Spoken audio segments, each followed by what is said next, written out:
Olá, amigos! A Dellarte tem o prazer de convidá-los para assistirem ao concerto de uma das orquestras mais antigas do mundo, a Lucerne Symphony Orchestra. O streaming dos espetáculos nas plataformas digitais contribui para a formação de novas plateias, a descentralização da cultura e a ampliação de acesso do público a conteúdos de qualidade.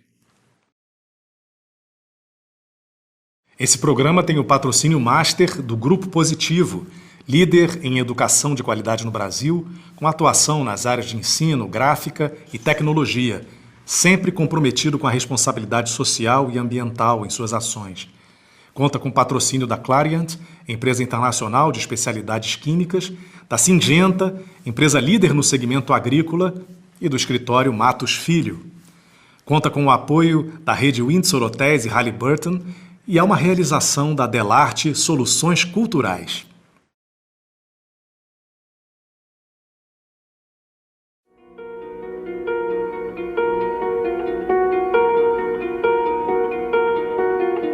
Sim, vamos nos ver menos. Mas não vamos nos esquecer da importância de cada pessoa que constrói este lugar. Sim, vamos aprender em casa, mas com a certeza de que iremos continuar formando e inspirando futuras gerações da melhor maneira possível. Sim, vamos trabalhar remotamente, mas a nossa família estará mais próxima do que nunca da nossa rotina. Sim, vamos produzir menos, mas produziremos tecnologia e materiais que serão ainda mais necessários agora. Sim, vamos continuar lutando pela educação, só que agora de diversas outras maneiras. Sim, nós vamos nos afastar, mas para ficar ainda mais unidos depois. O Grupo Positivo está cuidando de todos para continuar trabalhando pela educação com respeito e responsabilidade. Juntos, cada um fazendo a sua parte, seremos ainda mais fortes. Grupo Positivo.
A Lucerne Symphony Orchestra, ou Lucerne Symphony Orchestra, em alemão, é uma orquestra suíça baseada na cidade de Lucerne. Ela deriva de uma formação muito antiga, fundada em 1806.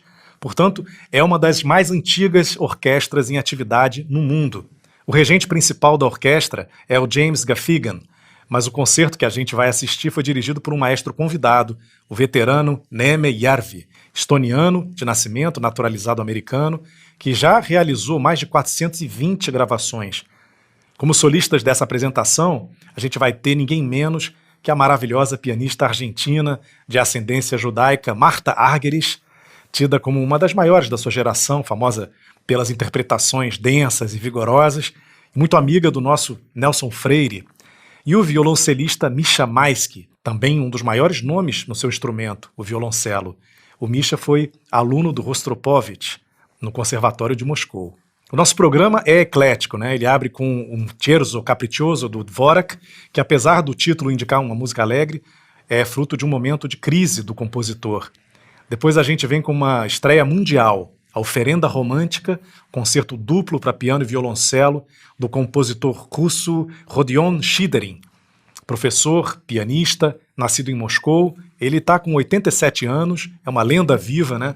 Ele é, uma curiosidade, viúvo de uma das maiores bailarinas do século XX, a Maya Plisetskaya, faleceu em 2015. Em seguida, a gente vai ter uma belíssima sonata para violoncelo e piano, uma adaptação da sonata para violino de César Franck, uma obra que é adorada pelos violoncelistas do mundo afora. E para finalizar o nosso programa, a Sinfonia Nº 9, Opus 70, popular obra de Shostakovich, que teve sua primeira audição em 1945, portanto há 75 anos, para comemorar a vitória da União Soviética sobre a Alemanha na Segunda Guerra Mundial. E eu vou tive a alegria de conversar com Neeme Järvi, que é diretor artístico da Lucerne Symphony Orchestra desde 2004, para saber um pouco mais sobre a história dessa orquestra tão importante, tão antiga, sobre como surgiu a ideia de juntar a Martha Argerich e o Mischa Maisky nesse concerto e outras curiosidades. Então a gente vai conferir agora essa rápida entrevista.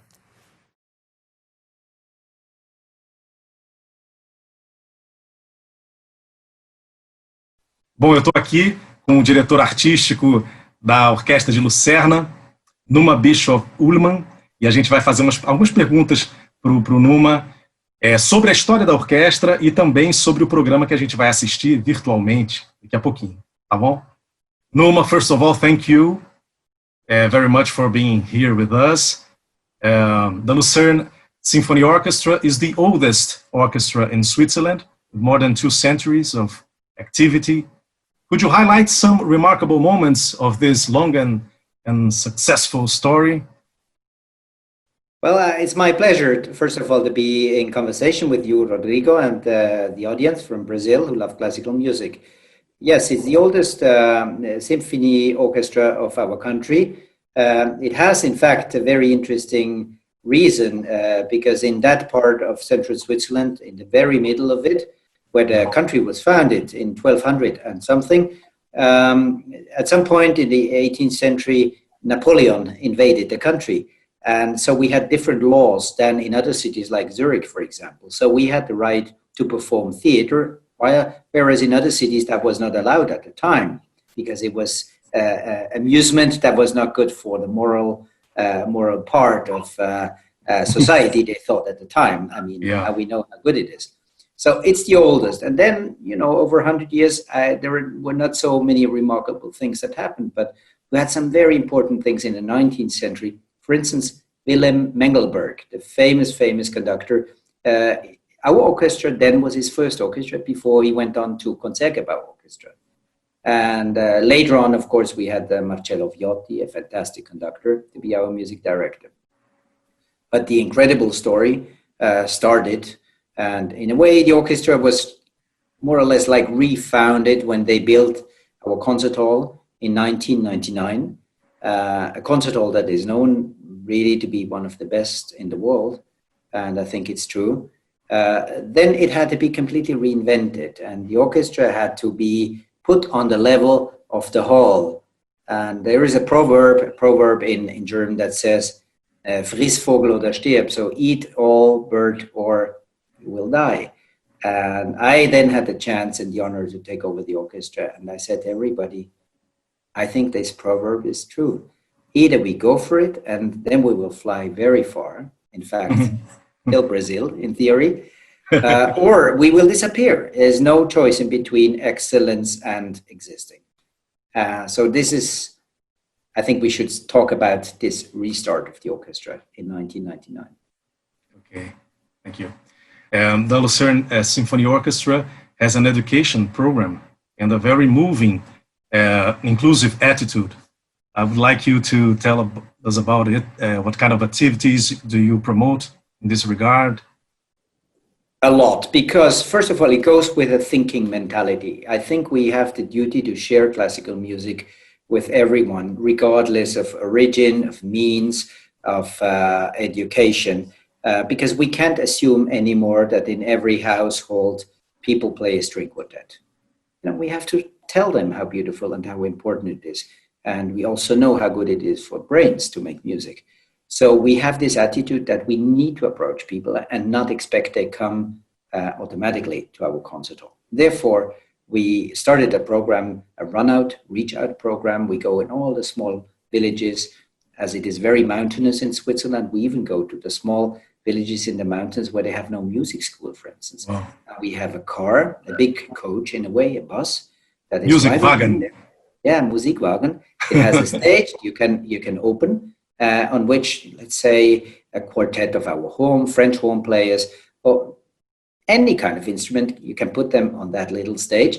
And sometimes they go there for a week, they work with the kids from the schools, and in the end of the week, they make a performance on the main square of the school. So parents join, grandparents join, friends of friends, and brothers and sisters, and it's a beautiful atmosphere.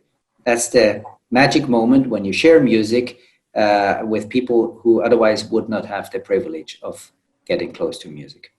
Yeah. Neeme, you've been the artistic director of the Lucerne Symphony Orchestra since 2004. And under your guidance, the orchestra has become one of the leading ensembles in Switzerland. What do you feel is your biggest achievement as an artistic director? Well, as I told you, when the big concert hall on world-class level was built, I said, we need to go up there. This is our home, and we need to pay justice to the beauty and the elegance and the quality of the hall. So I think I established a vision, and not only established it, I never gave up. I pursued that vision, and I stayed until one step was materialized, the next step was materialized. I never gave up. It was, against the flow of water sometimes. But my message to everybody is, don't give up, provided the vision is doable, is the right. Then you always will find a way to achieve it. And I think today the reward is there. They make music in a divine way. And so that's my personal pleasure when I think back of the long way and sometimes very hard way to get the orchestra up on that level. Yeah. We expanded the orchestra very much. It's much bigger as it was when I started. We had to increase it. And that was all done on strictly private means. So, but this is a strength of the orchestra. Yeah, great. We have here a subscriber's question for you. Gilson Araújo Jr. asks how the works that will be performed by the orchestra are chosen. What is the choice criteria? And if there is a concern to include works of contemporary composers? Absolutely. Not in every program, because the number one principle we have is focus on very good and great quality. So in every century, there is excelling quality, and sometimes you find less excelling music. We focus on that in modern music, like in traditional old music. But I think we also have the duty to promote contemporary music, to help young composers to grow. Because one thing is to know how to write. The other thing is to know how to react to an ensemble, to an orchestra. because a young composer can learn from his works being performed by an orchestra. And eventually, the next time he or she will write a new work, they already have a clearer vision of an orchestra works. So we need to do something. Imagine nobody had given the chance to Mozart or to Schumann. Well, they couldn't have developed their art either. So that's one of our very, very important responsibilities. Yeah. And how is the orchestra's routine in times of pandemic? How was it affected? And what is the role of music in times of crisis, like this one the world is going through? Well, let me start with a negative one to end on a positive note. Okay. The affection of the pandemic is absolutely terrible because many of our most beautiful plans were cancelled, like coming to South America, to coming to Brazil and to Argentina. It was a long dream to come back because we sincerely love the relation with both Brazilian and Argentinian audience, the intensity and the passion. So it was a big desire for us to come, and then all of a sudden you cancel it. It's very sad. Yeah. But we have hope to do that very much in the near future. Yeah. So we were affected many projects. Also, we had a tour to Spain with Marta Argerich. I mean, I don't have to explain that this is a very, very beautiful thing to do. And then you cancel it. Yeah. Don't expect me to be happy about it. I was very sad. Also at home, many things we had to sit around, and to sit around and not being able to work, to do your art is not a good feeling, I have to tell you. So, and we suffered a lot economically and emotionally. On the other hand, I think in a crisis like that, society understands how important classical music is, because all of a sudden it doesn't exist. We can't go. What we think, we take it for granted sometimes that all these wonderful concerts take place. Well, they were not taking place. They were forbidden because of health reasons and concerns. And I think I saw that last week. We had, for the first time, again, a big public concert in our concert hall, 1,000 people there. And I saw so many people, familiar face, our subscribers, our friends, our patrons. They almost cried because they couldn't believe how much they missed it, actually. So here is a very clear example of how unifying music is for society, how hope-giving music is, how content-giving music is. To live without that, I think it's not a good life. And when I listen to birds, I wake up in the morning early and there is some wonderful trees where I live. I hear the birds living and singing. There is a reason why they sing. It's so good for us to sing and to make music. Yeah, beautiful. Neeme, specifically about the concert we will virtually attend, which took place at the Verbier Festival in 2012. I would like you to comment on the works played on that occasion. We know there was a world premiere, and about the collaboration with concert music stars such as Neeme Järvi, Marta Argerich, and Mischa Maisky. Yes, well, it was the concert actually was world premiered in KK Lucerne in our concert hall. But there was a meeting previous that happened in the mountains in Verbier, where I had a wonderful dinner one evening with my very wonderful and long friend Marta Argerich and Mischa Maisky. And there also happened to be a certain very known composer, Rodion Shchedrin, to be at the same table. And we talked about music, we talked about repertoire. And at some point, I remember I was looking into Rodion Shchedrin's eyes, and opposite was sitting Mischa Maisky, and next to me, Marta Argerich. I was asking Rodion, how many cello concertos did you compose? Well, and they said, well, more than one for Shostakovich and so on. So he gave me to understand he's written enough cello concertos. And then the next question I didn't have to ask because I knew how many piano concertos he wrote. And so I look back at Rodion and he says, but what I never have written and I would dream of to do is a concerto for cello, piano, and orchestra. And he looks back at me kind of like in football, you give a good pass and you expect the other one to take it on. So I looked on my right side, and there was Marta Argerich. And I was not even asking her, I was just looking at her. And then at some made a gentle yes. And I looked back at the other end, there was Mischa Maisky, and that made a very strong yes. And that was how it came about. So this project, many people could not believe it exists because he had a world-class cellist, a world-class pianist, and this incredible composer.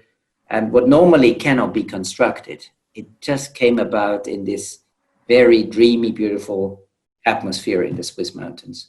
And there you go. And therefore, I think also it was called Romantic Offering. Yeah. Well, and 2 years later, we performed it for the first time. Great story. Neeme, thank you for your kindness, for your time. If you want to say something to the Brazilian audience, be my guest. Yes, I would love to. We had a wonderful experience in Brazil, and really we so much wish to come back, and I count strongly that we can do that next year. Brazil and us, we have a lot of beautiful bridges and friendships. For instance, Nelson Freire, he's a dear friend of our organization. We gave him a Lifetime Achievement Award with the ICMA last year in Lucerne. And I think Brazil has wonderful composers. So there is a bridge, and we want to cross it more than one time. We want to come back many times to Brazil and bring you our music. Okay, thank you so much. Thank you so much, and all the best. All the best.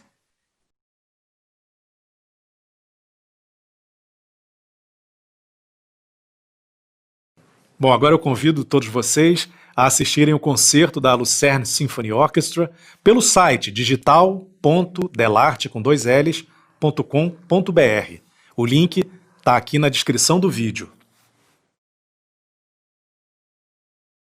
Esse programa teve patrocínio master do Grupo Positivo, líder em educação de qualidade no Brasil, com atuação nas áreas de ensino, gráfica e tecnologia, sempre comprometido com a responsabilidade social e ambiental em suas ações. Contou com patrocínio da Clariant, empresa internacional de especialidades químicas, da Syngenta, empresa líder no segmento agrícola, e do escritório Matos Filho. Contou com o apoio da rede Windsor Hotéis e Halliburton, e é uma realização da Dellarte Soluções Culturais.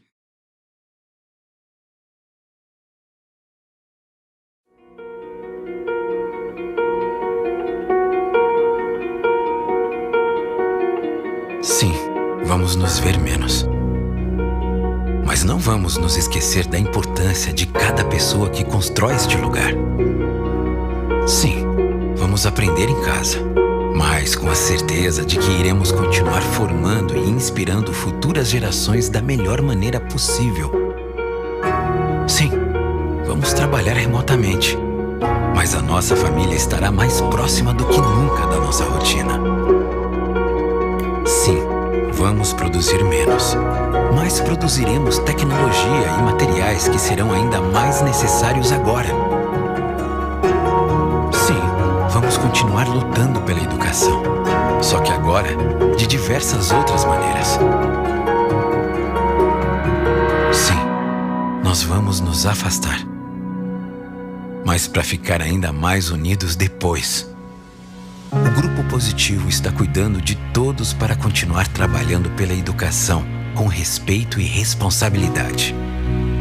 Juntos, cada um fazendo a sua parte, seremos ainda mais fortes.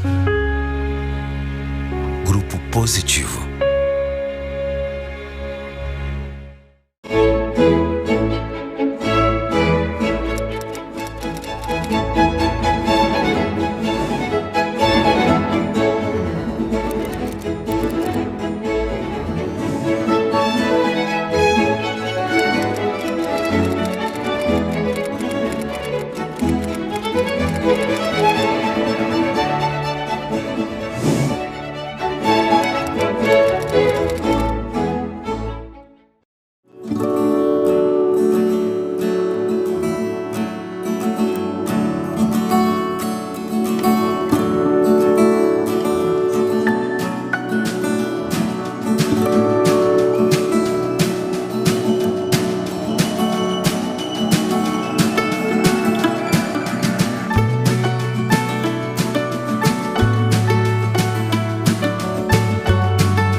A gente agradece a audiência de todos, em especial a vocês, nossos queridos assinantes, que vão ter os nomes elencados agora ao fim do programa, como forma de destacar a importância que vocês têm para a Dellarte. Até a próxima!